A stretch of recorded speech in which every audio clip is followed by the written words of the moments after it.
Hello and welcome to episode 1360 of The Sleeper and the Bust. It is Friday, January 3rd, 2025. I'm your host, Paul Sporer, joined this morning by Justin Mason. Justin, Happy New Year. Happy New Year. How was your holiday? It was a nice holiday season. Weather was pretty nice, a little chilly here. Doesn't take much to get cold for me. We all know that, but can't complain too much. And as we talked offline, I'm not a New Year's. That's just not my vibe. Yeah, I don't right. go out. I don't drink. I got my dogs, and they don't like fireworks. I am happy to stay in with them and protect them from the big bad fireworks. So that's exactly what I did, and I enjoyed it. I just watched some TV, and then I watched my Longhorns almost choke on Oh New my Year's, only to God. come back. What a game! What a game! Oh my God! Um, I I got to be honest, man. This has been such a weird fall winter between the Tigers making the playoffs, the Lions being the best team in football, and the Longhorns making a playoff run. I don't know what to do. Yeah. Like, my three favorite teams are awesome. This rules. Now, I don't know if the Tigers, are gonna run back next year, be in the playoffs. Like, but I'm excited about where they're going. And then you just can't deny how good the Lions and the Longhorns are. So anyway, that's where I'm at right now. Yeah, I got a lot of hand egg on the mind. But I was also telling you, 2025 kind of snuck up. I can't believe we've already flipped the Yeah. calendar. Like we're through like the worst part of the off season, and now we're into that part where you and I flourish, where it's like baseball all the time, and then each week as playoff teams get eliminated, their fans who are also baseball fans start coming back to baseball until the Super Bowl when everyone comes back. Yeah, I mean it is the best time of the year, right? It's draft season time. So Mm-hmm. uh for me, I'm just doing my best to stay away from as many drafts as I can. That's good. So but yeah, like I'm like knee deep in projections. I'm still behind. I'm gonna try to knock out a ton more today to try to finish off or get close to finishing off hitting projections, and then I'm gonna move on into hopefully some pitching projections here in the next probably 2 weeks. Sweet. I will be putting up multiple updates on my pitcher ranks soon. Basically, I was telling you this too offline. I had an update like the week of Christmas. I was like, I'm not going to put it out then. I'm just going to save it. So it's been a while. They posted on the 12th, so now it's been 3 weeks. It's all right. You'll see an update over the weekend and then at least one next week as well, if not two, because I got lots of profiles coming in. Corbin Burns signed. Things have been getting crazy. Did you and Jason have a pod where you were able to talk Corbin Burns? Yeah, Okay. we've potted I think every Sunday. Yeah, I was going to say that the Holidays, Sunday so. pods have been pretty consistent. So I thought that was a pretty good signing, but we want to talk It's a catchers great today. signing. I thought it was I love like, the signing. It I kind of love came out everything of they did. nowhere. It but, did. It did. And shouts to Joe Sheehan on this, but he highlighted this in his newsletter. He said, this is why the whole game of trying to predict where they're going to go, it is truly meaningless. Yeah. And like, I'm not saying we shouldn't do it. It's just a fun pastime. industry. Right. It's a fun pastime. But in terms of like saying that you have a skill for it or anything like that, like if you treat it as anything more than a fun little parlor game without information, like we learned from Burns that A, he wants to stay in the West, B, he cares about like the taxes of where he's living and all that. No one was saying that. I didn't hear anybody bringing that up. Nobody was talking about, and I'm not blaming anybody, but I'm saying we don't know every player's motivations. We do our best with it. It's a fun, like I said, do it for your clicks or whatever, but we don't fricking know. But I love this by Arizona. I think it's a great move, and I'm always down to clown owners, right? Because they deserve it. They're clowns. But got to give credit where it's due. Ken Kendrick could have easily said, I'm not putting another penny toward pitching after last year's Eduardo Rodriguez, Jordan Montgomery disaster. And he didn't do that. And again, I'm not saying that he would have been valid to do that. I'm saying he could have hid behind that pretty easily and said, hey, look, we tried last year and these two guys busted. We're going to go the cheap route. Nope. He doubled down, got the big dog this year with Corbin Burns. And I think they've got a great shot to make the playoffs again. I know they still got the Dodgers to compete with, but I love that move for Arizona. Yeah, young, fun offense to go along with a ton of pitching depth right now. Yeah. So be interested to see if they move Jordan Montgomery. I know they want to. They hate his guts. They want to, but Yeah, like at the same time, you need like 7 or 8 starting pitchers. Exactly. And, like, I mean, you've already got him under contract, and he's got to be better after missing all of spring training last year. Like, I just think I wouldn't just take any old thing either just to get rid of the money, no, because I'm not completely out on him. I think that's what they're gonna do, or that's what they have to do in order to move him. But like, Yeah, at the end of the day, like I think Montgomery is gonna bounce back. I'm with you. I actually do think so too. So if they trade him, hopefully they don't just completely give him away. But I think they are trying to get out from under the deal. But let's talk catchers today. You run the catcher rankings on the website, so it's perfect to start there. But obviously, we do our position previews, and we like to just kind of go around the diamond. And we got to start with catchers because it is quite a position right now. I'm sure you've enjoyed, tracking the position with the rankings because there's a lot of kind of like new faces emerging here. Even at the very top, we're seeing guys like Willson Contreras hasn't been there this long, but he is the number one both in your rankings and by ADP substantially. Like he is the clear number one by ADP, and I'm just going off of the last 18 draft champions, which is basically just December. I did December 1st until today, the 2nd, or yesterday, the 2nd, and it's 18 drafts. Willson Contreras is 25th off the board. Number 2 is 57th, which is Yainer Diaz, and we'll get to him in a moment.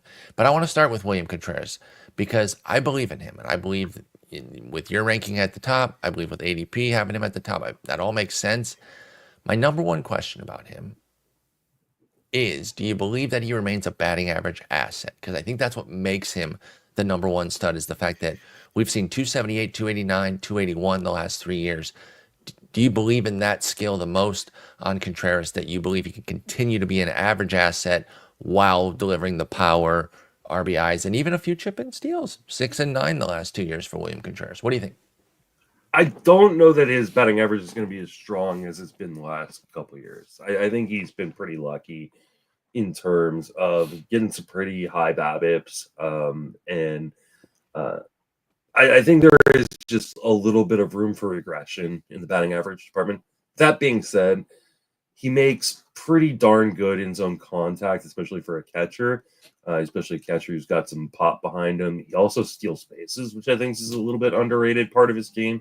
I mean, he was 23 and 9 last year in homers and stolen bases, and the lineup around him is really good. So, like, I just think that there is a level of safety to Willson Contreras, and he keeps kind of just getting better in the underlying statistics. Hey. Like his zone contact in Atlanta was 78, 77%. It's been 82 and 83% each of the last 2 years. So he's improving little by little. So, like, as much as I think he's the number one catcher, like, I also think, like, I don't know if he's done improving as a hitter. So, like, it wouldn't surprise me if he hit 280 something again. I haven't projected for 271. Which Take I think that is, at catcher. which is more in line with what the underlying skills say. But like, if he goes out there and hits 280, 290, I'm not going to be surprised. I just think there's a lot of upside in Willson Contreras and a pretty safe floor. Yeah, I mean, he just looks like an absolute stud. And that's to say nothing of the amazing defensive improvements out in Milwaukee. Yep. They've shown time and again now that their catching camp works. They turned Omar Narvaez. That's what sold me. When they turned Omar Narvaez into a competent catcher, I was like, okay, this could work for anybody. And so taking Willson Contreras, obviously that deal has worked out brilliantly for Milwaukee. He's the number one guy. Your rankings, ADP, totally agree. Your other top dog, because you have a little 2-tier of franchise backstops here. I agree with this one too. I love this guy, but I don't think it's going to be universal. There's going to be some questions. Adley Rutschman is your number 2. Now, he's only number 3 in the ADP, so it's not like you're way off here or anything. But I think there'll be a subset of people who are really concerned after what happened last year, which is he started strong and then fell apart. He ended up having a 631 OPS against righties, and that was the big culprit behind his struggles. The switch hitting Rutschman simply did not hit righties well enough to put up the kind of season that we want out of him. Fluke or reason for concern? My guess with you having him ranked at number 2 says you think it's a fluke. So why don't you tell us why you think that? He just is such a good pure hitter. And I think this is one of those kind of things where a guy just we don't know how a guy is gonna kind of progress as a young hitter. It's just I think he's just too talented. And like I know there were some struggles, but they're also moving the fence in, which that power from the right hand side will help.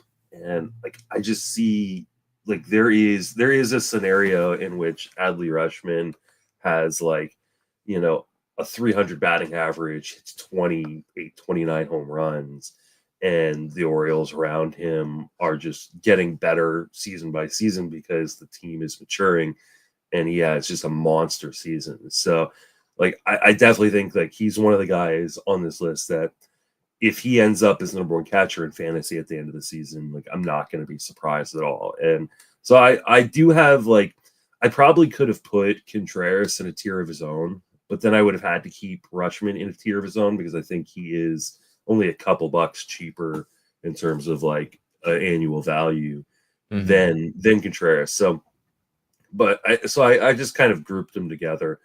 I think he's a stud. I just absolutely think he's a stud. I think the fact that people are kind of knocking him a little bit in a little sophomore slump season, I think is overthinking it. I think he's just going to be really, really good again. Yeah, I think so too with Rutschman. I'm going right back to the well. This guy, I'm a huge fan of.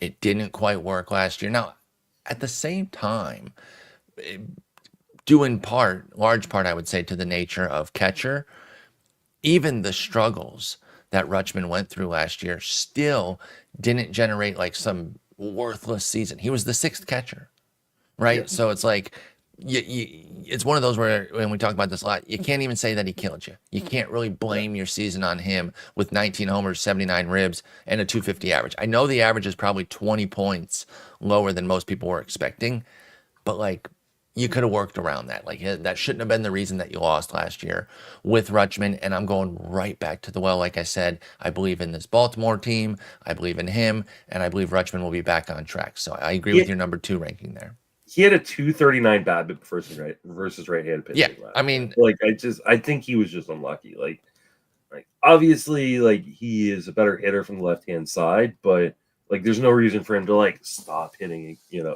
righty or really freak out about it. I just think it was a little bit. He got a little bit unlucky against lefties last year, and like I think he'd be fine. Yeah, totally agree here.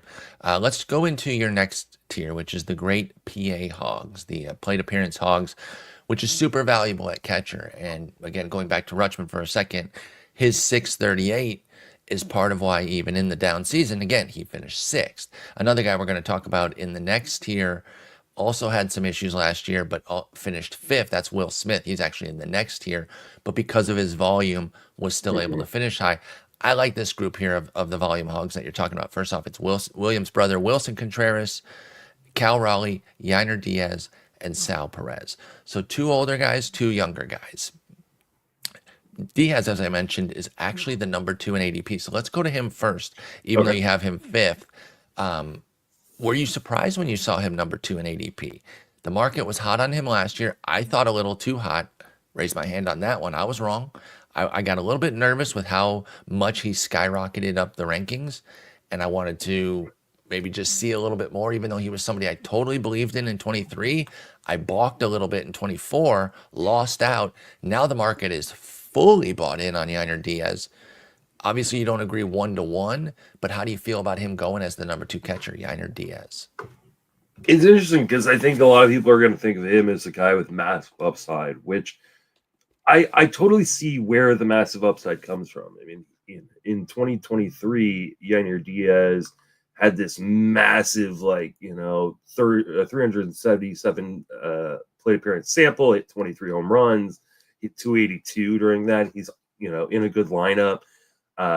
And so he racked up, a ton of runs and RBIs in virtually a half season of work.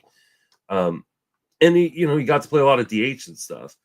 The question I think comes in is like, hey, now moving on into, after a 2024 in which he backed up a lot of the skills, but the power kind of dissipated a quite a bit. He only had 16 home runs and 619 plate appearances. You got to love the amount of plate appearances they give him. Is he able to volume that same way, though, this year? Christian Walker in tow now.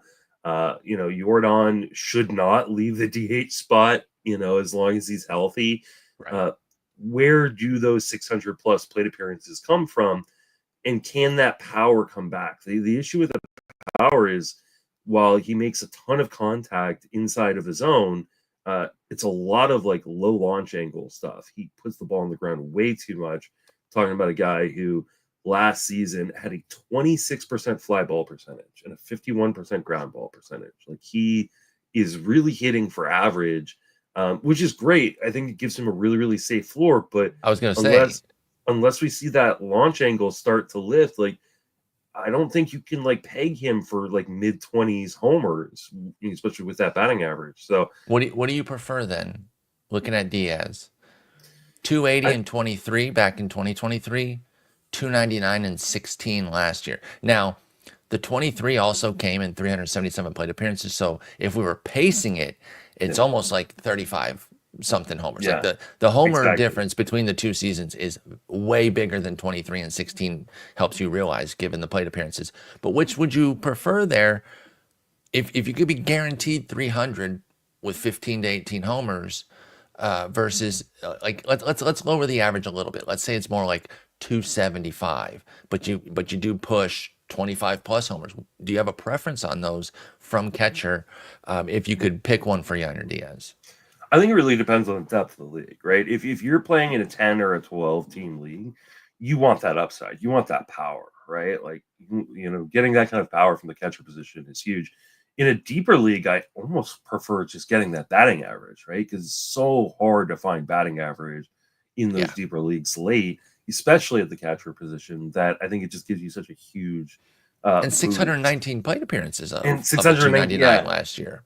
The scary part, and this is where you start going, well, he doesn't really have downside, but he kind of does in some ways, because if you're taking him this high, you're expecting a certain level, of production, right?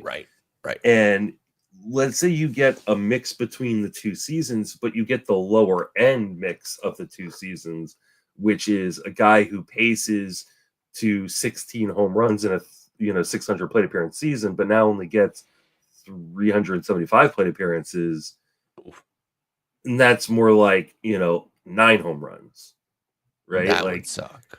So like there is some downside that he is really, and this is one of the reasons why he's like so low in my ranks comparatively speaking to the market. The market has him as the second catcher, and I have him as the fifth catcher, and I think you can make an argument that Sal Perez should be ahead of him. And I have them like right next to each other. I've got Yainer Diaz, Cal Raleigh, and Sal Perez, like really all right next to each other. I think Willson Contreras can make the argument that he should be in the first tier. And we'll talk about him here in a minute. But I think ultimately, it's unlikely I end up with Yainer Diaz, just because he's going to go way higher than some of these other guys that I think I prefer.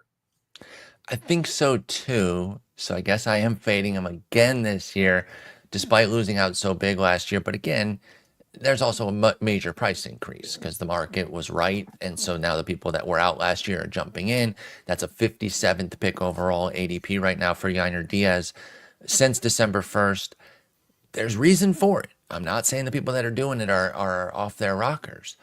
I think I just like a lot of the next couple of tiers more, including the guys that you have throughout the rest of this tier. Willson Contreras, Cal Raleigh, Sal Perez. Let's go to Perez, because you mentioned that he could feasibly be the top dog here. This is a guy I keep missing on because I keep trying to be a year early, and he keeps showing me that I'm a moron. And so I keep eating the L's with Sal Perez, Sal with several L's for my purposes, because I just keep being wrong. But he's just been a consistent 20-something homers, decent average. In fact, the average spiked up to 271 last year after a couple 250s. He just keeps getting it done. I know he's going to be 35, but as you said, there's no real reason to believe that Sal Perez won't continue to churn out quality seasons, right? There's nothing here. It might happen because he's 35, but there's nothing in the profile to be all that leery of, right? With Perez. No, I mean at this point, like he's in some ways putting up some of the best work of his career. It was his highest in zone contact rate since the 2020 season. So now we're talking about four straight seasons and where he's kind of improving the underlying numbers. It was the highest walk rate of his career, lowest strikeout rate since 2017. Like, and he hit 27 home runs, and all he does is play. Like all he does. And it yielded his second 100 ribby season to go with the 48 121 from back in 2021, 27 104 with the 271 average. I mean, like, what's not to like here for Perez? And I'm kind of talking to myself, like, stop fading this guy, you absolute moron. And he has the first base eligibility, which we would never use. Don't ever use a catcher at a non-catching position. Very, very, very, very limited reasons that you would ever do that and waste the catcher.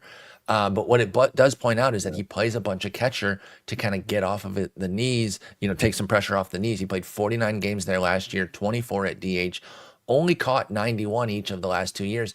I got to imagine that stays the same or goes down, which adds to the volume. 652 plate appearances last year for Perez. That's huge. And I have him losing some plate appearances because Vinny T will be back. That's a good point. That's a good point. He was out for a good part of the summer. But like he's a guy who just plays. All he does is play. And one of the reasons why like Freddie Fermin, like he's like not like higher up in my ranks, even though I like the underlying skills, is he's never gonna play over Sal. Like Sal will just keep getting in there. Now, I mean, there is risk in Sal Perez because of his age. Like at some point, and we'll talk about Realmuto at some point here. Like at some point, the skills do decline, and like it can all happen at the same, like all at once. And maybe the Royals go, hey, listen, we're not this crappy team that doesn't have to worry about playing in October anymore. So maybe we want to like save your legs a little bit for October in the hopes that, we can make a playoff push. But at the end of the day, like I projected 600 plate appearances. I just could not, as long as he's healthy, he's getting there. Like I couldn't not give him 600 plate appearances. Like you said, the skills could fall because the plate skills have never been that strong, even though you mentioned that both the strikeout and walk rates were better than we've seen ever last year. The best combo of them that we've ever seen. So again, on Perez's profile, other than 35 just being kind of a scary age for any player, let alone a catcher, there's no outward reason to be all that fearful of him. I think you draft confidently, and if you get burnt, I mean, you eat it because that happens sometimes, but there's a lot to like here with Sal Perez. He's a monster. Yeah. All right, let's go to the other youngster here, Cal Raleigh. Big dumper. Talk about a guy who just kind of hit the ground running and has backed all of that up. He blasted 27 homers in 2022, his rookie season. Actually, no, he did exceed his rookie eligibility in 2021 when he had 148 plate appearances. So his first full season, he ripped 27 homers, only hit 211. And I got to be honest, this is another one where I was scared. And so I was like, I don't know, man. Is he going to hit, he's going to be Mike Zunino. That's exactly who I was comparing him to, thinking that he's going to hit sub 200 and the homers wouldn't be worth it. He went the other way. He raised the batting average 22 points to go to 232 with 30 homers. The batting average did come down last year from 232 to 220, but then he went 34 100 with the homers and ribbies. And like, how can you not be obsessed with that? This is another guy who just plays. 628 plate appearances for Cal Raleigh. Any reasons for concern here with Raleigh? There's always going to be some concerns when you see a guy who strikes out at an almost 30% clip. Like I am a little scared like that he could turn into Mike Zunino, and like all of a sudden, like he becomes so bad in terms of making contact that he can't unlock all that. How many years do I have left for him? Like how quickly does he have to go sub 200 before I can declare my correctness? Like if he does it in 5 years, I can't go, yeah, I told y'all about Cal Raleigh Zunino. But if he does it like next year, I feel like I can maybe hit with that. I told you something. No, I'm joking. But I do have that fear too. I think it is worth the gamble though, because his Yeah, defense is it's amazing. So the that's the volume would thing. still be there, Mhm. even if he did go Zunino on you. And so you'd still get your 25 homers, I bet. Even if it came with like a 180 average, because I the think you still dude is get going 30. to play. Yeah. Yeah, I Yeah, still I think think you I get 30 agree. homers. I mean, like the dude like plays almost every single day. He had 130 some games behind the plate last year, like 135 games behind the plate. Like that's, and then that offense isn't good enough to keep him out of the DH spot on those days off. So like Exactly. he's gonna volume. You just have to figure out what to do with the batting average, because like he can crush your batting average. Yes, like and I think last year's a really good example of it. Like you loved what you got from him offensively from like a power perspective, right? And even like 6 stolen bases out of nowhere. Yeah. A guy who had Chip those in never for us. Thanks. he had one total stolen base in the previous 3 major league seasons. And then 3 and 6 last year to kind of add to it. But like you took a 220 batting average with 600 plus plate appearances. Like that Yes. actively hurt your batting average. So he's one of those guys that like, if you're going to draft him, you need to draft a Stephen Kwan. You need to draft like a guy that you can pretty easily pencil in a 300 batting average from to kind of offset that. Is there a 220. world where you, sorry to interrupt you, is there a world where you offset it at the position and go Raleigh Yainer? I can make the argument for it. You're leaving a lot on the table. That's Now, true. But you could get 55 homers. Yeah. And like I that's guess the thing. Like what would they combine for? Like a 260 average then if you combine the two? It depends on if Diaz gets those 600 plate appearances. True. Right? True. So like his volume would be a big I there. don't even think doing that offsets it enough. That's fair. Because I don't know, like if Yainer Diaz has, let's say 400 plate appearances, and you get 600 from Cal Raleigh, then like you're still only busting yourself up to like a 240 batting average, 245 batting average, as opposed to meeting in the middle there. So I would still say you need a batting average asset. And this is why I don't like draft. Like what Yainer Diaz does for you in batting average, if he only gets 400 plate appearances, just isn't enough to overcome like a bad batting average. And I think that's where people make roster construction mistakes, is they don't add in the fact that, hey, different levels of plate appearances really affect that, how much that batting average helps or hurts you. So if you love Cal Raleigh, or no, excuse me, if you love Luis Ariz and you're always looking for a build to put him in, pair him with Cal Raleigh.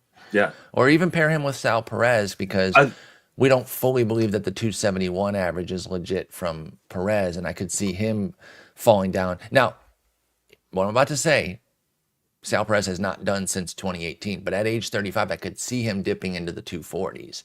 So you could get Ariz to protect somebody like Sal Perez too, if you really want. Because I find myself liking who Luis Ariz is as a player, the uniqueness of him, but I never draft him because I never really create a plan around it. But I think taking one of these power heavy batting average liability catchers might be the build where Ariz makes a lot of sense. You mentioned Kwan as well, and they're the same player.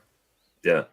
I think for me, it's more of a matter of like, if you're going to take Cal Raleigh, then like those early guys that don't give you batting average are ones you want to stay away from. Like, right. if you're looking through the catcher pool and going, oh man, I hate this. After you get past Cal Raleigh, I don't really like anybody.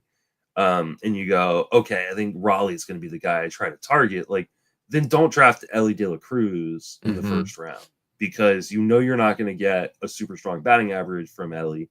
And now you're going to pair 600 plate appearances and 600 plate appearances of mediocre to bad batting average. And that becomes really difficult to kind of fix, especially later in the you draft. Get. You can't get batting average later in a draft unless it's empty. And then you're in a whole other different world of problems. So yeah, you really do have to be careful. You have to be smart about the construction there. And with these catchers specifically, Raleigh and Perez, they give you so much volume, which is a plus. But where it becomes a negative is if you don't back it up, because then all of Yeah. a sudden they're sinking your batting average. But it's a good group here. I like this group. Let's finish with Willson Contreras, who's actually the top. If you're going by the numbers that you've listed, he is actually third here, and he's my favorite. I think you offhandedly mentioned that you could have feasibly put him in that top tier Yeah. with his brother and Adley, and I tend to agree. Now he's coming off a little bit of a tough year last year because of the volume, because he got hurt, so he only played 84 games. But he was still Willson Contreras, 136 OPS plus, which is actually a career high. So he was Willson Contreras plus, 262 average, 380 OBP, 468 slug, 15 homers, 36 ribs, and 4 steals in 84 games. You could do the very cheap and easy doubling of that for a general idea of what a full season would have looked like. Now, he's never done 600 plate appearances, so you were never going to get that. But you could have gotten 490, 500 plate appearances worth of that. So that would have been 20-something homers with the 262 average. Do you think he's done catching anything They've said he's completely done catching. He is not catching. I mean, that's amazing. He's That's going. such a big win. He's going to be like a 650 plate appearance. He's going to be the everyday first baseman with Goldschmidt gone. Mm-hmm. And he's going to DH. He's going to get 650 plate appearances. Like, this is like when Carlos Santana stopped catching. That and all of a sudden you get this catcher eligible player who is going to potentially lead catchers in plate appearances this year. And this is why he is so high up on the ranks. Like, it sucks that for future seasons he's not going to be catcher eligible, because I don't think he will step behind the plate ever again. No, they have 2 guys ready. And I knew they had Iván Herrera and Pedro Pages. I didn't know that they had fully committed to saying he's not catching. That's awesome for Contreras. Yeah. I love that. Their general manager has said he's going to be the everyday first baseman and or DH this year. Splendid. They broke his arm. And that isn't being hyperbolic. No, it literally broke. They broke his arm. They told him to move up closer in the box to the batter, and he got his arm broken, chopped on. So he's gonna be he is the definition of a plate appearance hog this year, because he is going to be these guys that we love, which is a catcher eligible player that is going to not catch. He's I fully expect this to be the season in which Willson Contreras breaks a bunch of personal bests in terms of plate appearances, in terms of just overall production. I think he's going to have the most home runs he's ever had. I think he's going to have the most runs and RBIs he's ever had. And I think you're going to see a guy who hits 260 and just crushes everything else. I have him for 26 home runs, 80 RBIs, 262 batting average, and 625 plate appearances. If he hits 30 plus bombs, I'm not going to be surprised. And not either. He is an absolute steal in the market right now. He's going around pick 90 in draft champions, pick 95 in draft champions. His min pick right now in DC's is probably where I would take him, which is pick 73. Would just pop on him in any draft at that price. I think he's fantastic this year. If he ends up as the number 1 catcher, not going to be surprised. Me neither. And I'm a huge Willson Contreras fan. I love both of the Contreras. In fact, I had Willson in the top tier last year. I did the catchers. I had a team where I had them both on my roster. Oh, that's fantastic. Yeah. And I just can't get enough. And like I said, the only thing that slowed him down was that broken arm that happened because of where they moved him behind the dish. And so they said, okay, sorry we did that to you. We'll go ahead and let you be the first baseman now. And I think Willson Contreras is going to be an absolute stud. Non-catching catchers, you know how I obsess over them, folks. So Willson Contreras going to be on multiple teams next year without a doubt. All right, so I love those 2 tiers there. Those 6 guys are kind of your foundational guys. Now, we are missing one guy that I think a lot of people would still consider in that group, and it is Will Smith, who I did allude to earlier. Let's go to our solid foundational guys tier, where you have Shea Langeliers, Will Smith, JT Realmuto, and Logan O'Hoppe. And it's another situation like the last tier, the PA Hogs that I broke down into 2 older guys and 2 younger guys. That's what we got here, too. We got 2 older guys with Will Smith. Now, Will Smith's not old. He's older because he's been around now for a while. Believe it or not, I think he's going into his 7th year, which he still feels new to me. But no, he's been around now for a while. Technically going into his 8th year. Okay, there you go. Oh no, 7. Sorry, 7. 7. Okay, so he's 30 years old. So he is a little bit on the older side. Realmuto definitely more of your straight up old. And then Langeliers and O'Hoppe are two new kids on the rise looking to be the next studs. Let's start with Will Smith. I hinted that he Adley'd it where things just didn't go well for the bulk of the season. In fact, the breakdown is pretty easy. 929 OPS through 30 games. Wow, I got Will Smith. He's off to an amazing start. This is how I felt because I had a bunch of Will Smith last year. 704 in the last 98. Now, like Adley, not season killing, not the reason you lost your league, but not what you wanted either. It really wasn't the Will Smith that we were expecting. Reasons for concern, or just, he's allowed a down season, and even his down season was actually still the same exact OPS plus that he had the year before at 116, despite a 37-point OPS drop. So did he just drop with the league a little bit, or were there reasons for concern with Will Smith for you? I think it's just so Will Smith is an interesting player because usually we go, man, we love Dodgers players, right? Yeah, give me any Dodger. Yeah, but being on the Dodgers hurts Will Smith because he has got Freddie Freeman at first base and Shohei Ohtani at DH, and so he has no way of picking up these extra plate appearances. What made Will Smith so valuable, prior to them trading or signing Freeman and signing Ohtani was the fact that, hey, he's going to DH on his days where he's not behind the plate, and he's going to play first base. And now he doesn't do any of that. And it's understandable why, because they have generational talents at those positions that they can't really afford to sit, so they can give Will Smith more plate appearances. But, exactly. He did get 540 plate appearances and he got 550 the year before, but he's just not going to be a guy who continues to volume, and you could easily see him start to lose more and more playing time as they want to keep him fresh and get ready for the playoffs. So I don't think there's anything wrong with Will Smith. I just think he's kind of boring, and while the runs and RBIs will be good just because the team is good around him, he just does not have the opportunity to kind of push those plate appearances into that 600 plate appearance tier where pretty much all the guys in the previous tiers are you're getting 600 plus plate appearances, unless something goes wrong in terms of injury. So Will Smith just isn't that guy at this point, and I could not see that guy, him, pal. Yeah, I could see him hey,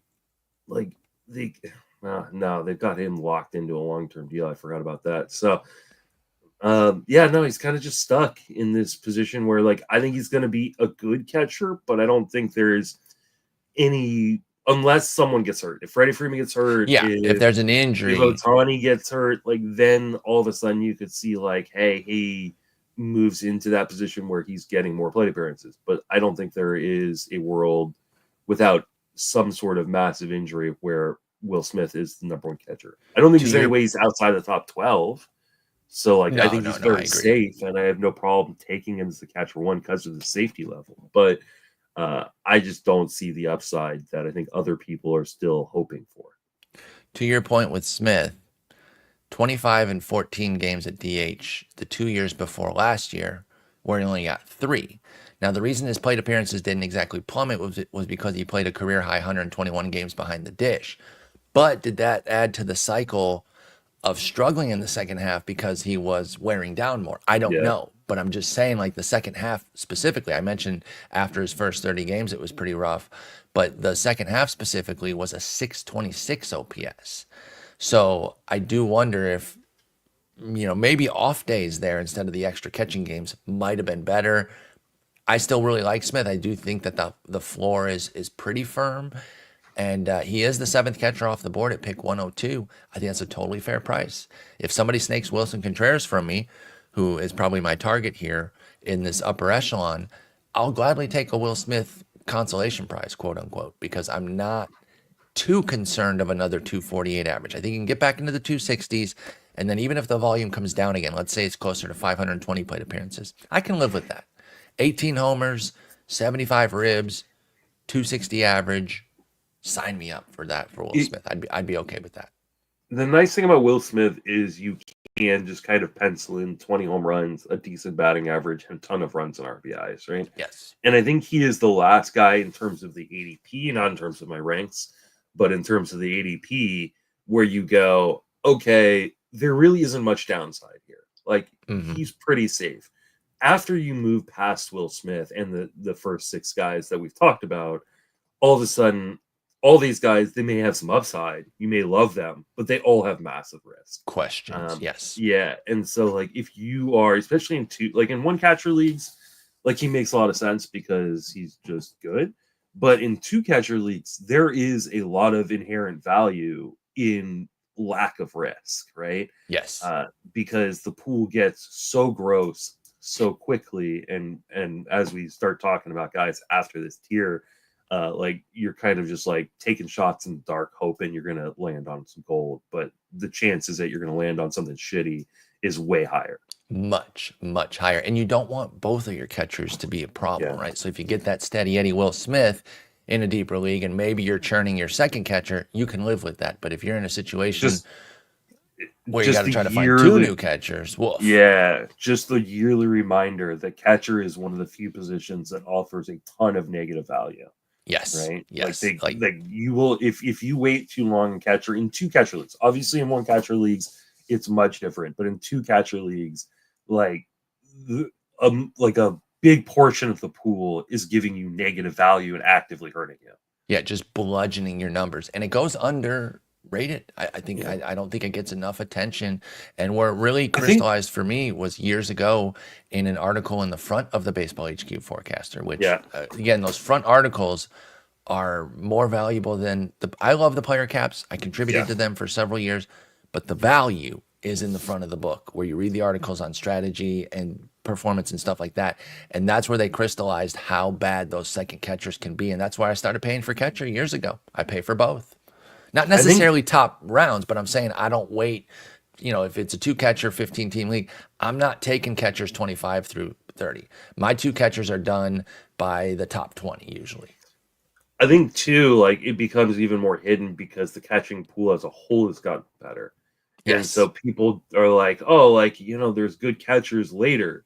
There's still these massive cliffs, and probably the worst cliffs of any position no doubt in doubt fantasy. So, like, Will Smith offers such good value from a safety perspective. And those of you who do play in 15-team 2 catchers or NL only 2 catchers, like, Will Smith gives you just such a level of safety that, like, it's worth spending a little extra on just to make sure you're getting that. No, completely agree with that. And that's why Will Smith will be part of some of my teams. Yeah. All right. I know this is going to be a hard one for you to talk about, but we got to talk JT Realmuto. You are a longtime fan. This has been a stalwart for you, a guy that you've happily just punched into your rosters for several years now because he's going into his 12th season. And 266, 1447 in 99 games, not too bad, right? Acknowledging that he missed time and it was an injury washout season, you're still looking at the 3 WAR and saying that wasn't too bad until you get to one category, the Realmuto category. Where'd the steals go, Justin? I almost called you Jason. 2 steals, 2 for 4 after 13, 21, and 16. He was known for this. The sneaky steals, they weren't so sneaky anymore, but the bankable steals from Realmuto was such a big part of his game. They disappeared last year. Are they gone for good at age 34, or is it just a blip? I know you have some concern. How deep does that concern run with JT Realmuto? I mean, it's pretty concerning. He attempted 3 stolen bases in April and then ended up with 4 stolen base attempts.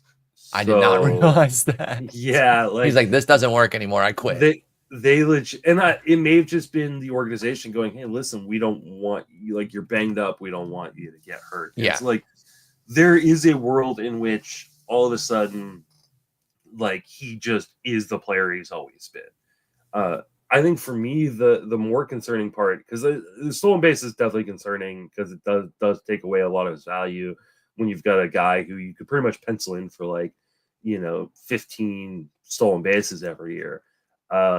But for me, the bigger concern is, like, hey, that power really dipped too.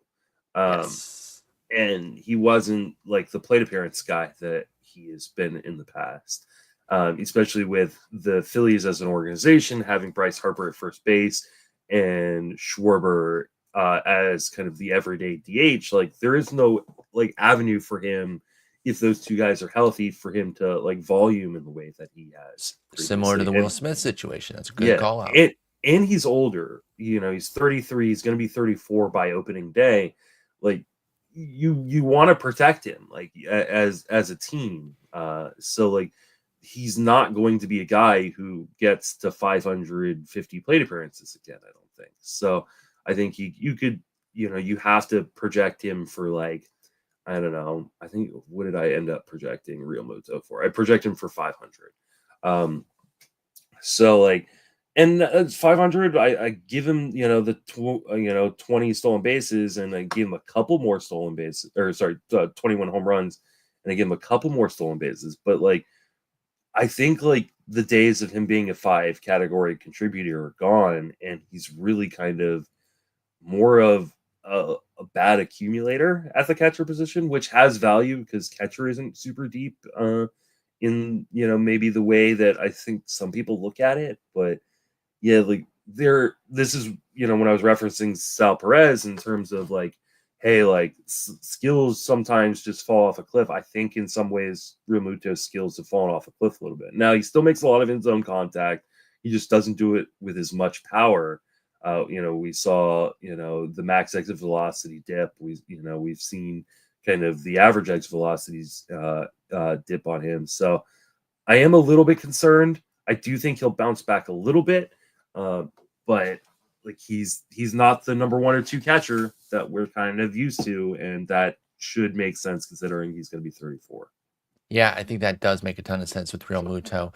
Now, it was a knee injury, excuse me, that ended up requiring surgery that cost him that time. It first flared up in early May, and then he got the surgery a month later, June 11th.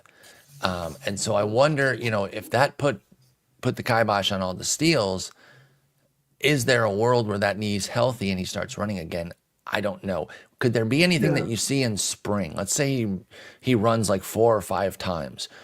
Regardless of success, let's just say like because that's the data has shown that just volume of running is an indicator in spring. If you see somebody running more often, even if they're not necessarily being successful every time, it can often lead to more attempts in season. Is there anything you could see there in spring from Realmuto with his steals that would bring you more confidence that double digits are back on the horizon? Or is that just going to be something that if it happens, great, but you're not going to project it regardless of what you see from a 34-year-old with a knee injury?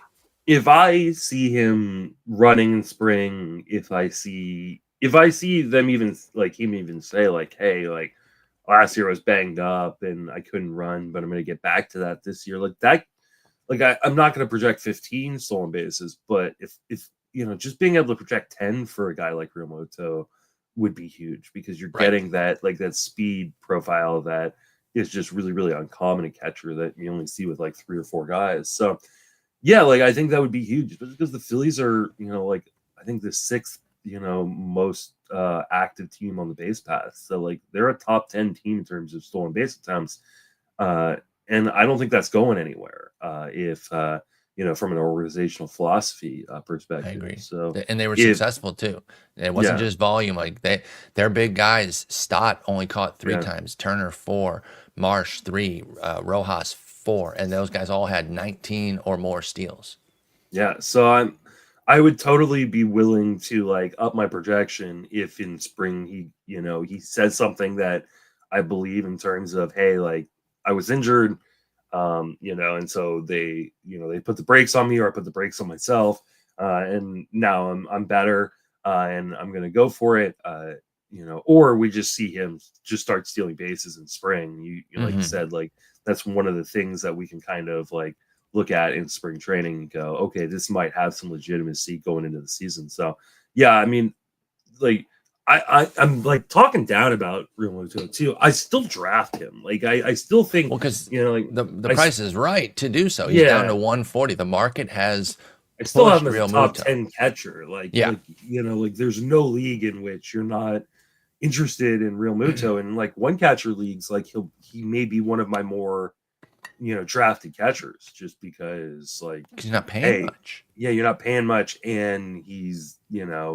like he does offer production at all the categories, especially if some of the stolen bases come back. So I don't dislike Realmuto. It's just, this is, I guess my trepidation is more about, like, hey, this has been a massive drop off, and if we see the rest of the drop off, I'm not going to be surprised.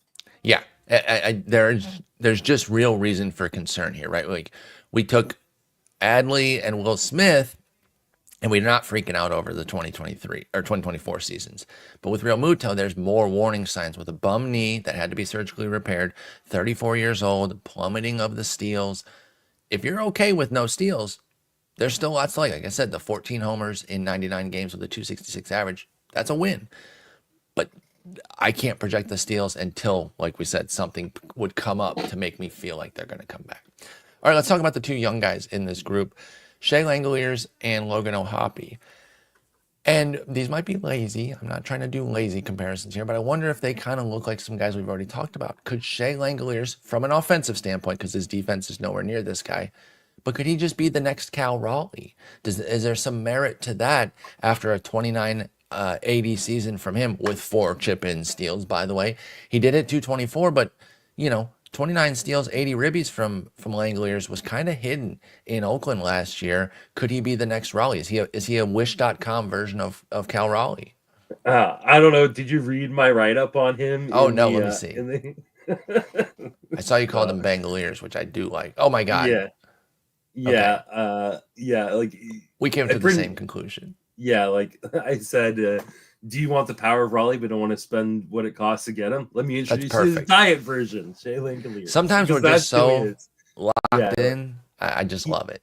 And now he's moving to a much better park for power. Like, all of a sudden, like, I think Langeliers is going to hit 30 home runs this year. I think so too. And, I don't think the A's care that much about his bad defense. And yeah, like, I just think he's going to volume, and I think Langeliers is, I've got him 525 plate appearances and 28 home runs. Like, there is a lot of batting average risk on a guy like Langeliers, and so again, this is one of those guys you have to really think about your roster construction, because like, the in zone contact numbers, they were much better actually, 83% last year in zone contact, which is fairly close to league average, especially for a catcher, and a catcher with power at that. So like, I could see like a world in which actually, like, he out hits Cal Raleigh at the cheaper price because the in zone contact numbers are improving. Now we could see that fade back to being a sub 80% guy, and then the only reason he's in the majors is because they suck. Right. But there's going to be a lot of power that comes with it. Like I said, I got him projected for 28 home runs, but I do see a world in which he's like a 35 homer dude this year. Yeah.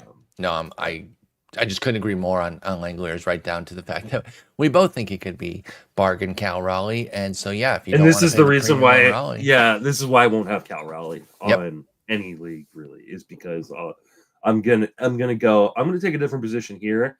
And then in a few rounds, I'm going to snipe on Bangaliers and be just totally stoked with the power. Yeah, it just makes too much sense for me that Bangaliers is the next Raleigh. Again, offensive only, because Cal Raleigh's defense is amazing. Logan O'Hoppe, I got another comp of somebody we already talked about. Could he be the next Sal Perez? I think he's going to start to carve out a workhorse role as somebody who's going to play. He wants to play every day. Now, I think there was even something, maybe it was in a Mining the News, where he said he needs to slow himself down a little bit next year, that he kind of went a little bit overboard with it because he was dealing with some knee soreness. But 20 homers, 56 ribs, and 522 plate appearances, 244, 303, 409. That's where maybe the Sal Perez vibe comes in a little bit more, because the plate skills aren't that great. But the power and just playing a ton, I wonder if he could be the next Sal Perez and just start churning out 20-something homers and 250-something average. I know he only had 244, but I think he could even be a little bit better if he can tighten up the strikeouts a little bit. 30%, that's where you start to get a little bad. If he can get it down to like 26, 27%, because he doesn't walk, 6% walk rate.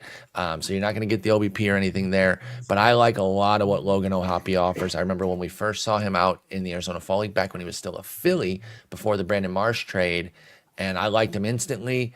And I have no reason to move off of Logan O'Hoppe. Are you excited for his follow-up campaign to the breakout 2024? So I have good news and I have bad news. Okay, hit me with it. Bad news first, because you always want to like lead with the bad news and then, you know, leave people wanting more with the good news, right? Bad news is he's not the next Sal Perez. He's just not a good enough pure hitter to be that kind of guy.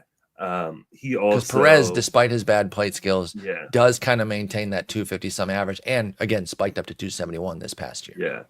Yeah. I mean, Perez is just really good at making his own contact, and does it with power.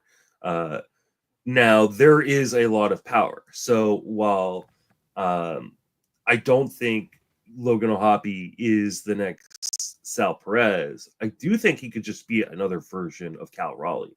Okay, you know, I'll take that too then. Yeah, and maybe with a little bit better batting average. The problem is, like, you know, we're talking about a guy who like really took a step back in terms of kind of his contact skills. He swung more. He increased his zone swing percentage up from 68% to 72%. So he got more aggressive. Still swung outside of the zone a little bit too much at 33%. But dropped his in-zone contact rate from 83% down to 81%.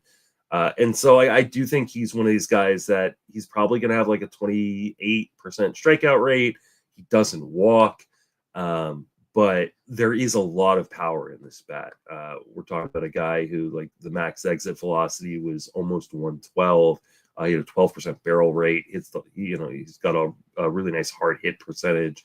And I think that hard hit percentage, and that he isn't like he's not completely lost in terms of his contact skills, means like he could run a higher BABIP than you normally see from a guy like him, and which helps in the batting average. So like I do think that, like, hey, he could be like a 245, 255 kind of batting average dude, depending on where the BABIP lands.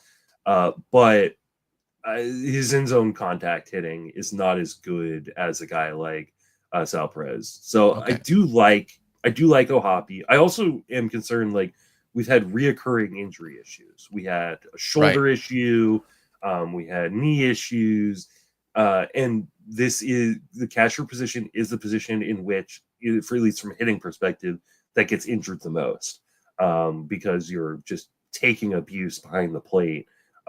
So I am a little worried that, like, he could struggle to volume in a way that some of the other guys in the, higher tiers, and this is why he's not in a higher tier, is I don't know how confident I am projecting, close to 600 plate appearances for a guy like O'Hoppe, but I still think at 500 plate appearances, like, he's still going to be really, really good, and definitely is kind of the last of this tier, and there's, I think, a big drop off from this tier to the next tier.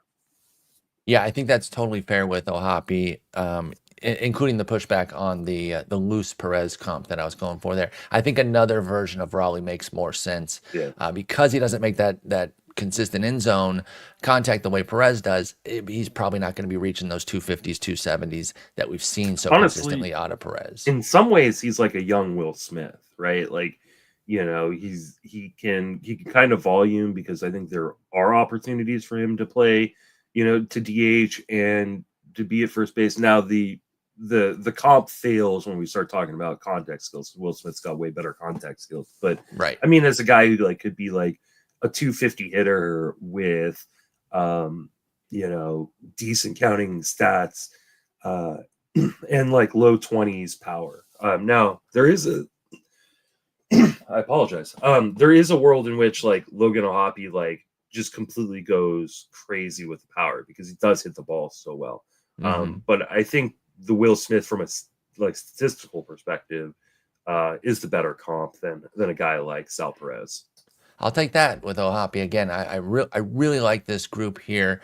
your last two groups, the solid foundational guys and the PA hogs, I think there's going to be at least some drafts. I'm not going to do this every draft, but there's some drafts where I'll get both my catchers right there, pay the premium, and move on. I don't mind paying for catchers. It's not an every time thing, but sometimes I'll get both my catchers within the top 10 or 12. Let's go to your group of fun catchers. I don't know what the hell's so fucking fun about Tyler Stephenson, that piece of garbage.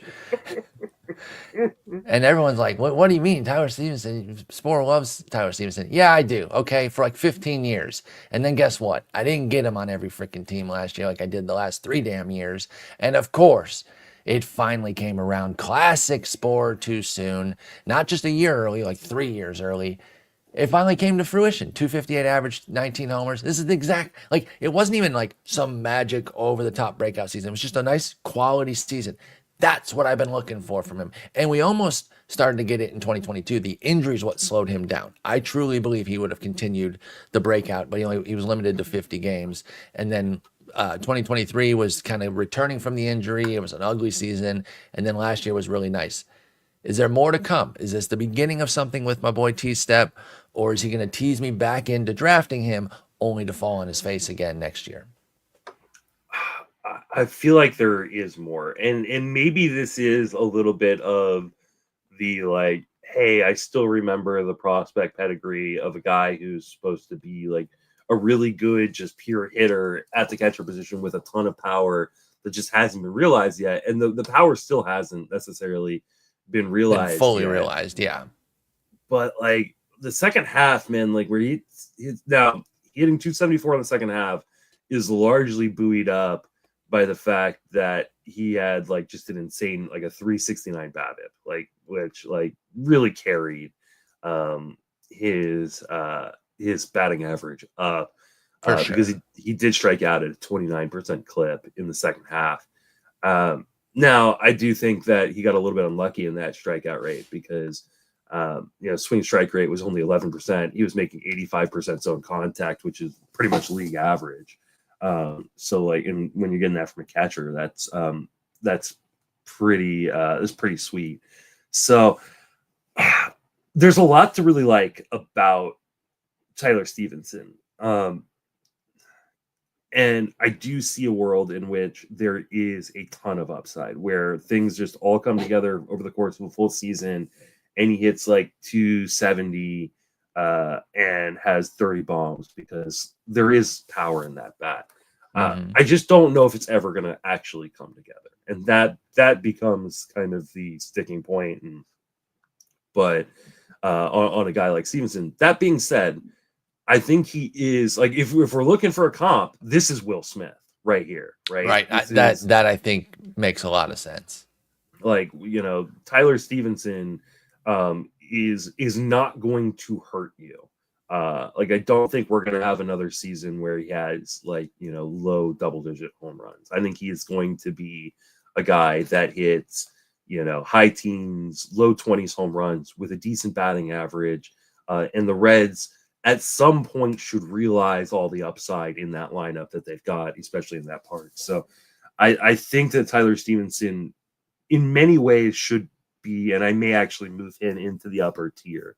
Like I think of this group, he is easily the safest. And he is a guy that has still upside in his bat. So yeah, I do actually think I'm going to, when I do my next update next week, I think I'm going to move Tyler Stephenson into the upper tier where he kind of belongs, because I think I'm more likely to draft Stephenson than I am to draft probably most of the guys in that upper tier. Yeah, despite getting burnt by not getting on the, staying on the train this year after staying committed to Tyler Stephenson for several years, I'm not going to be the scorned lover. I'm going to get back on the train because I really, like I said, I loved him for several years. Just started moving toward other catchers this past year. I had him in like a DC or two, whatever, but nothing in my main leagues where, I was back on the Stephenson hype train, but he's still just 28 years old. And I still think there's mid to upper 20s power in the bat, right? Like we've seen glimpses of it. He's built like somebody who can hit that, because that's where a lot of my power upside for him came previously, was just looking at him and seeing Tyler Stephenson saying, like, this guy can hit 25. Come on, in that park especially. And again, we got 19 last year. Wouldn't take much to add a bit more to that home run power. Still really, really like him. I want to move on to your next guy, ranked 12th here, Austin Wells. Kind of a tale of two halves, but not exactly an even first half, second half situation. He was a summer stud with a 288 average and a 900 OPS from June through August. But then he was a bookend dud. If you look at his April, May, and then September, you're talking about a 164 average and 440 OPS. So who is he? What do we expect out of Austin Wells? Is he just a combo of the two? So, a solid guy? Or can he be that stud for a full season? Or do you have concerns about the ugly finish? Because he was bad in the playoffs too. What do you think of Austin Wells coming off of a compelling rookie campaign, but certainly not one without flaws? Makes pretty good end zone contact, 84%. He's a left-handed hitter in Yankee Stadium, which is always beneficial. Walked an 11% clip, struck out a 21% clip. I think there's a lot to like here. And I know there were some struggles for Austin Wells in terms of hitting versus lefties. Hit 197 versus lefties last year. But he also had a lower BABIP, really lower BABIP for the entire year. And I just think that he is a young hitter that's kind of figuring things out. And I'm not projecting him to figure it all out this year, but I am projecting him to take a little bit of a step forward. And I think there is a world in which he does figure it all out. I mean, this is a guy who's, former top tier prospect, was the 28th overall pick in the 2020 draft. And I know the 2020 draft is kind of a draft that we don't really cite very often, just because it's such a weird wonky year with COVID. But I really like Wells, and I think they're going to give him every opportunity. The fact that they traded away Jose Trevino tells me a lot about what the Yankees think about Austin Wells in terms of his defense rules. Yeah. So even when the bat isn't there, they feel confident putting him behind the dish, which can lead to the volume. We've been talking a lot about volume guys. I think Austin Wells could be a sneaky volume guy next year. I just don't know 100% what we're going to get with the volume. And unlike all the other guys that we've talked about so far, like, he's buried in the lineup, right? Like, he's never going to bat, higher than probably 7th in this lineup. That being said, it's still a really good lineup, and it's a really good park for him. And I do think he's going to get better. So I'm probably higher on Austin Wells than the market is. I guess I'm not that much higher, but because I have Austin Wells 12th and he's going 13th off the board. But I do like Wells. And he's the guy I've already drafted a couple times. So I'm totally fine where he's going. I like him. I think he's got a lot of upside and some decent floor in terms of a role, right? Like, the batting average could crater, and he could just only hit 11 home runs, which would be brutal. But he's going to move on from that in season though. Yeah. If Wells is more the bookend guy, the guy who struggled in April, May, and then September, I think you can move off of that. So it's harder to do in a 15-team. Sure. We know that plucking the waiver wire for catchers is a nightmare. This is why Sean Murphy stayed on a lot of people's rosters. That's exactly right. I will say the midsummer did offer a rush of quality catchers off. I remember there were 3-4 weeks in a row where there was a catcher or two of some note, but that was kind of fluky. Yeah. You should not expect that most years. So that is a fair point.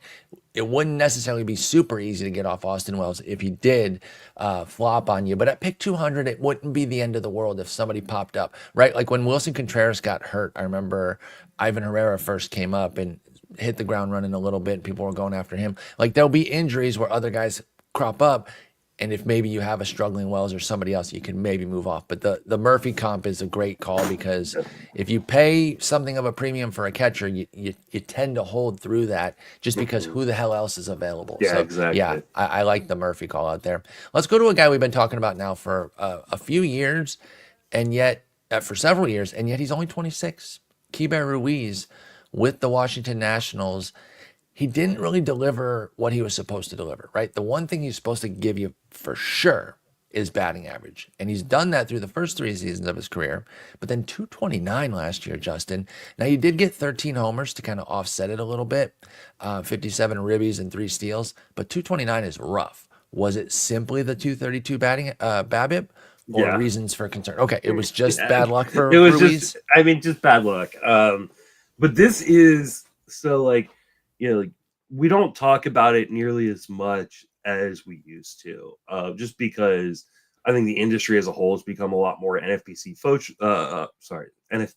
centric, in terms of talking about, production from an overall perspective, right? Like, but if you're in standalone leagues, and most people play in standalone leagues, like, this is, I love guys who kind of fit into a punt batting average kind of strategy, right? Like, you punt batting average, and it's not because you're punting the actual category.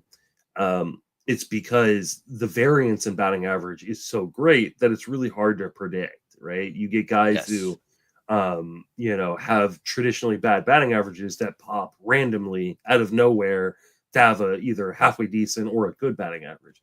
And then you have Keibert Ruiz, who did the exact opposite last year, a guy who you were pretty sure you weren't going to get much from except for batting average, who didn't even return the good batting average. And so I do think that Ruiz will bounce back. Like, he is one of these guys that, like, if he fits my build, like, I think this is the best year to buy him.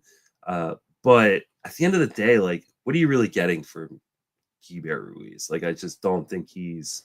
Well, what if he puts 23 back on the table? 18 and 260 was kind of hot, no? Yeah. I mean, it's fine. Like, it's nothing to write home about. Now, I do think that the Nationals are going to be better. See, I wanted to get in on that. I'm glad you brought that up. I think so hot on them. Yeah, I think they're going to be everybody's quote unquote dark horse to make the playoffs. Which means they're not a dark horse to make the playoffs. They're actually wide awake sleeper as a team. Yeah, exactly. So, I don't have. I mean, the reason I've got him ranked as high as I do, in my ranks, I have him as my 13th catcher, is because I see what I think a lot of other people are going to see, which is a pretty decent floor. Like, I think last year you kind of just wash away some bad luck, but I think there's a pretty decent floor. There's just not a ton of upside in Keibert Ruiz. I think that's fair, because he doesn't bring a ton of power, and even the quality batting average has been more of a quality for catcher situation, because from 21 to 23 he hit 258, which again, nice for catcher, but not doing too much for you. This is Jeff McNeil behind the plate. Like, it's not like, it's a guy, he's going to make a lot of contact, which means when you get a good batting or good BABIP, you're going to have a good batting average, but you're going to get some home runs, but really nothing that you care that much about. Like, now, because the rest of the catching pool after this year becomes either so risky or so gross, that like that makes Ruiz a little bit more enticing, right? Like, like, if you miss out on a guy like Ruiz, you might end up with, his, fatter older brother in Alejandro Kirk. And there's a lot more risk in a guy like Kirk, That is too good of a comp with, that's, so, and then their shorter, skinnier cousin, Gabriel Moreno. Yeah, exactly. So, like, I don't have a problem with Ruiz. He's just not a guy that I end up with a lot, because, like, I don't like relying on guys who I look at as mostly batting average or only batting average, because that category is just so fluky. You just never really know what you're going to get. And I think last year proves that. You're asking to be disappointed, and like you said, the last year for Ruiz crystallizes that when he hit 229, a guy that you, again, you clock in 250 at a minimum, and that's why you can't. Nothing is guaranteed.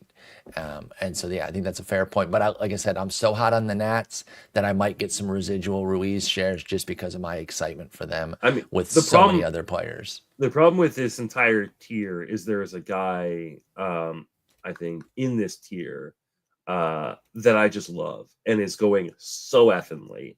Is it the next guy we're going to talk about? It might be. It should be. Is it the sneaky Rockie? Oh yeah. It is the sneaky Rockie. Hunter Goodman, the sneaky catcher eligible Rockie. Now, I don't think he'll never catch, but this is a non-catching catcher type situation for the most part, right? He's expected to kind of be a bit of a yeah. So it's not a full non-catching catcher, but he's expected to be more of a utility man for them. He played 23 games back there last year, 4 at first, 7 in left, 27 in right. Keep pumping those outfield plate appearances, Hunter Goodman. Talk to us about Mr. Goodman and what we could possibly expect from him as a sneaky C2 or even maybe C1 if you're punting catcher. But he's what's that? Power. Yeah, if you're punting. You're just getting straight up power. You're just getting straight up power. Like this is like Hunter Goodman is going to strike out at a 30% clip. At a minimum, right? Like he is a free swinger. There is a world in which he strikes out at a 40% clip and is back in the minor leagues. And this is why he is not higher up in my ranks, because if he channels any sort of patience at the plate, I mean, we're talking about a guy who had a 3.6% walk rate last year. So at the major leagues level. Now in the minor leagues, in AAA, Hunter Goodman had an 11% walk rate. Okay. So like I think there is a world in which like, hey, he becomes a little bit less aggressive, but I mean he's swung so much, 77.5% in zone swing rate. He's had to hit bombs, baby. Yeah, he is, and he's swung outside the zone 38% of the time. So if Hunter Goodman calms that down, here you go, 17% swing strike rate.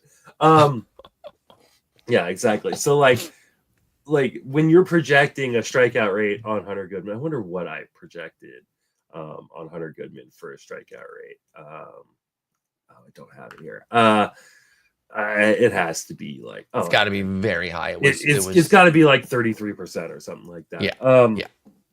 So that being said, he hit 13 home runs in like 225 plate appearances. Yeah, 70 games for 13 bombs for Goodman. By the way, I want to just point out before you get too much deeper on him, this is kind of like your flag planting guy because you have him ranked 14th, and he is the 26th catcher off the board at pick 329. So you don't have to draft him where Justin has him, but Justin's putting it out there like, hey, look at this guy. This is where my projections have him. Like, he landed.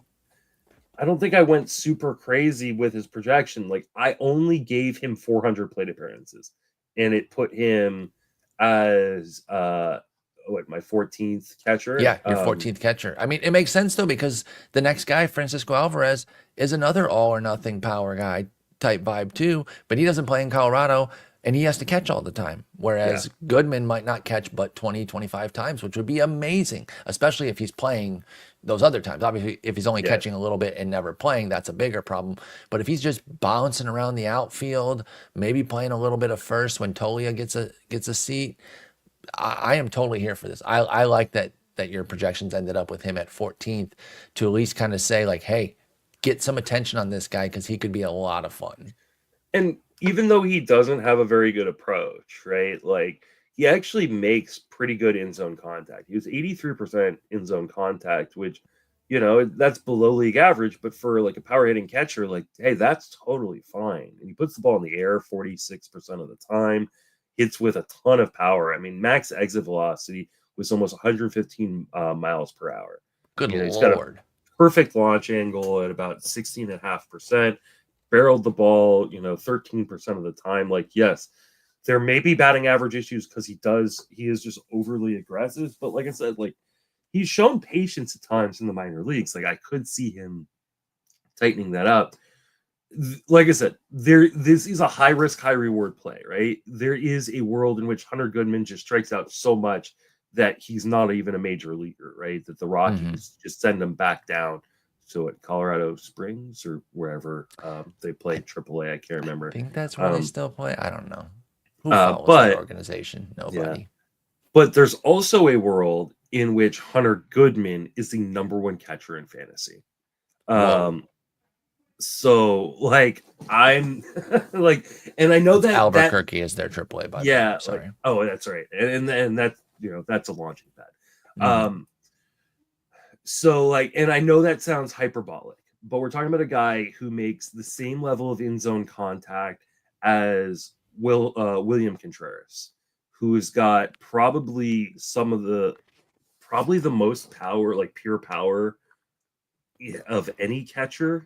And then the park Major League Baseball, and then exacerbate the hell out of it. Yeah, you add in that park, which can help with BABIP, which helps the home runs. Like all of a sudden, like Hunter Goodman, like he's got a limitless ceiling. There's no range top on that. The range is cut him by April 28th to best fantasy catcher because he plays 500 plate appearances. There's legitimately like, and I mean, I don't want to like rain all over it, but like, is there a world where he doesn't even make the team? Sure. Like, I think there but is. He's picked 329 too, so like you can take this risk. Again, Yeah. Justin's projections got him as the 14th catcher. You do not have to pay 14th catcher prices.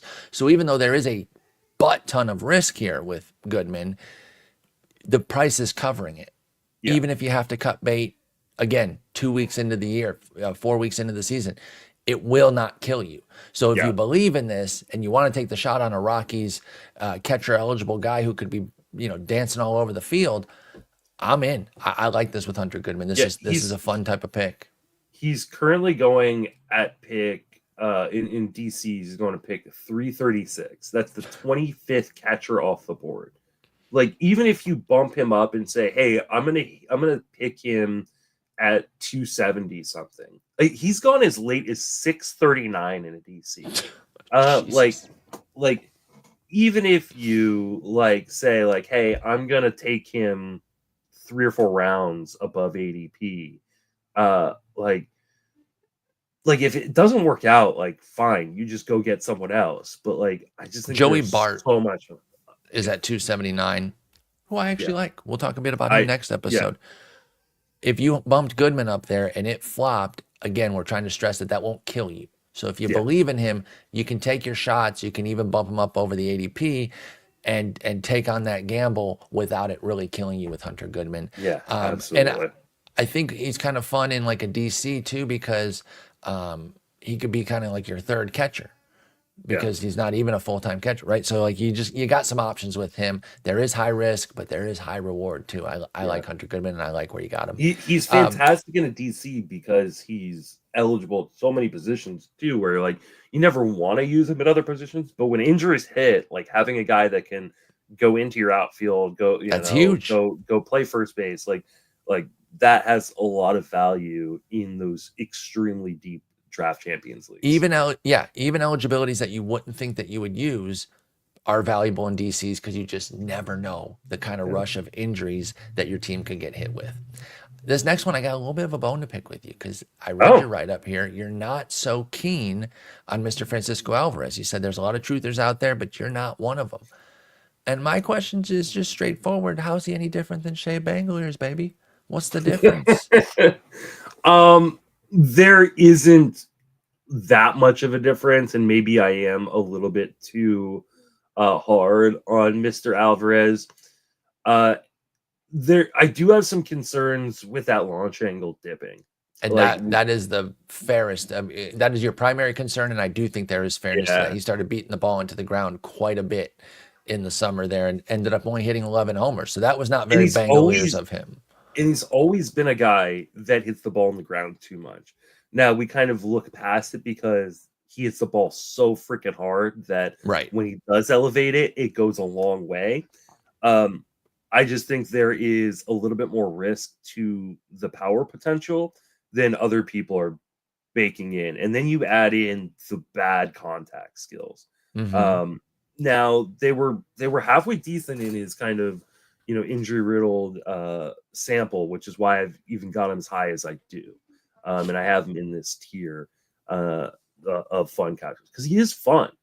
He is fun. He could hit 30. I mean, I think he could be Langeliers. Absolutely. But there are concerns with that launch angle that I you're think, talking about. But I for think we Francisco feel Alvarez. really confident that Langeliers is going to bang, right? Like, yes. I don't think we're as confident that, or we shouldn't be as confident that Francisco Alvarez is going to bang. And I think that he has risked being on a team that is clearly all in, that wants to win. Like, if Francisco Alvarez is hitting like 220, and his defense isn't as good behind the plate, as other guys, like there's a real risk that he ends back up in AAA, right? Like, or is in like a straight up platoon with whatever other catcher they have on that. They have Luis Torrens on the roster right now. We'll see, if they get a more firm backup. I'm sure they'll bring in another guy. So yeah, I don't dislike Alvarez, but I just feel like in this tier, when you've got a bunch of guys who are going outside the top 200, and then Austin Wells who's almost going outside the top 200, I would much rather wait the 50 picks and take one of those guys. That's the point I was actually going to hit on, because I was saying, Alvarez, Langeliers, they're not that different. Give me the discounted Langeliers. But yeah, it's only a 20 pick difference really between Langeliers and Alvarez. And I agree. I would just wait for Austin Wells because I think I'm getting the similar type of like power upside. So if I'm going with a New York catcher, I agree. You got to go Wells over Alvarez. And that does hurt him because the market is a little bit hotter on Francisco Alvarez than I thought they would be. And that probably takes me out on him for that specific reason. It has nothing to do with the player. It's just the price. The price doesn't make sense. I agree. So, and I mean, this is one where I could totally look stupid, coming up on the end of the season, right? Where there are fair concerns though here, because there is massive upside though. Like there is massive upside in Francisco Alvarez. I just don't think the ADP accounts for the massive downside. Right. If he was closer to Wells, I'd be advocating quite a bit harder for Alvarez than I am. But I do think that price point pushes me to Austin Wells. All right, let's finish up here. And again, we'll do a part 2 going into the back end, because I know some of you deep leaguers, you want to hear about the rest of those catchers. And I do too. I'm a freak that wants to talk about Connor Wong and Ryan Jeffers and Bo Naylor. But we're going to finish off with Iván Herrera, the primary replacement now for Willson Contreras. They also have Pedro Pages. And those two, I don't think they'll be in a direct 1-to-1 share, but I think they'll be like a 55-45 or 60-40. It should lean toward Herrera. He did some decent things in his sample last year. It was 72 games, 259 plate appearances, 5 homers, 5 steals, and a 301 average. Now, it came with a 370 BABIP. So that, I don't know how much we can bank on the batting average. What are we getting here for the guy who should be the primary catcher in St. Louis, though? Is there something to cling on to, or is his just kind of boring plate appearances from Iván Herrera? If he can raise that launch angle, I think we got something there. Like max exit velocity was 112.4. Hard hit percentage was 42%. He had a 9% barrel rate, but then barrel rate are all nice. But that barrel rate only being 9% is in large part because he's got a 9-degree launch angle. If he can raise it like back up to where he was last season as like even just a 12-degree launch angle, like that starts becoming more interesting, because the problem is he just does not put the ball in the air enough. He was sub 30% fly ball rate. That just isn't going to do much in terms of power. But I think he's going to hit for a good batting average. Like, I think Herrera is a dude that you can pretty easily pencil in like a 270 to 290 batting average.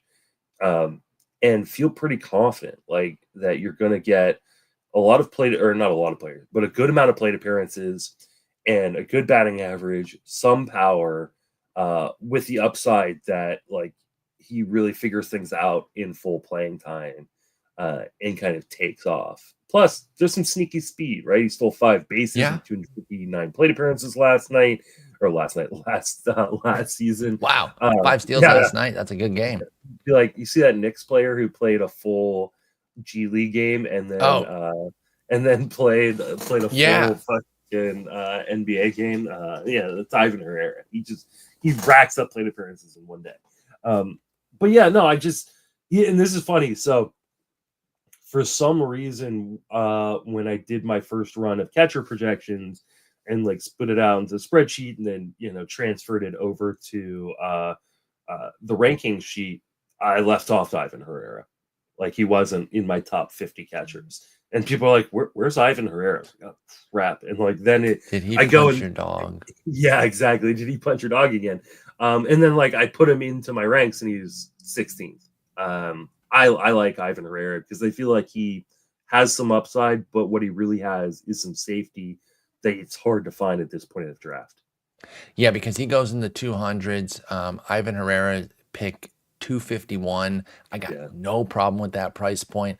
I'm pretty keen on him too. 100 picks after Francisco Alvarez. I mean, and that's the thing. We keep coming back to Alvarez and his price point. That is the scariest part here. Now, Herrera brings something different than Alvarez, but the point is it's 100 picks later, and I think you can still get a lot of production for him. So, yeah, the more and more I look at it, I can't see Alvarez at pick 150 with all these guys after him because we didn't the guys we're going to start with on Monday, like Sean Murphy, who you mentioned earlier, Connor Wong, Gabriel Moreno, like there's just other guys I'm way more interested in because their prices are 100+ picks cheaper than Herrera, than Alvarez. But Herrera, he should be fun. I am curious to see if we'll get more of the clearer picture on how much he and Paez are going to split.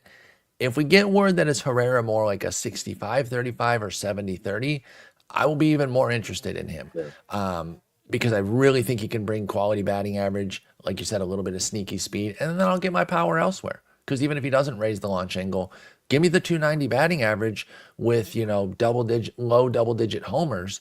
I'll go get the punch from Shea Langeliers. And then you put the two together, and all of a sudden you got a big super player of a catcher. So I'm okay with Iván Herrera not necessarily finding a power stroke as long as that batting average stays hot. But like you said with Keibert Ruiz, that's always a risk. I think for Herrera, a lot of it's going to come down to the defense for him. Like, is he good enough behind the plate to warrant getting extra plate appearances? Right. Because if he's not, then that becomes a problem. Because right now, the way I kind of look at Herrera is he is an accumulator, right? Like he doesn't do anything except for make contact particularly well. Yeah, but he does make a ton of it. But in order for high contact approaches to work for fantasy, we need plate appearances. We need volume. You need that volume of batting average going into your numbers there to really have a high impact. And if that defense is bad or mediocre, like he's not going to volume in the way we want him to. Nope, I think that makes a ton of sense there with Iván Herrera. And again, as the season goes, maybe they clear that up a bit more as to how they plan to use those two. But for now, even at pick 250, if things go south, if you draft him and then we find out it is going to be more of a 55-45, that's not going to kill you. So I think you can comfortably draft Herrera if you're in on him, but just stay tuned to the news in the offseason to see if we can get more clarity on exactly how they're going to split up that playing time. But there we go. There's the top 16 catchers, part 1 in the books. We won't necessarily hit on everybody the rest of the way in part 2, but I want to get in those next 2 tiers for sure. Your next one, this was the fun catcher tier. You have fun with problems next, which I like. And then the gaggle of pirates. We'll definitely deep dive both of those tiers, and then maybe the problems with upside, the just problems. Maybe we'll go a bit quicker through those guys. Yeah. And then I'll even those guys won't need 90 minutes. No. I don't think Nick Fortes needs a true deep dive. So I think we can kind of gloss. Terrible for me to say that, especially because he's one of our biggest Patreon members and he loves the show. And now he has to hear me clowning out. Nick, I'm sorry, dude. That was over the line. I don't know. I need to be nicer in 2025. I'm sorry, Nick. All right, Justin, we'll be back next week talking more catchers. Great talking with you. Happy New Year again, and I'll see you next week. Take it easy.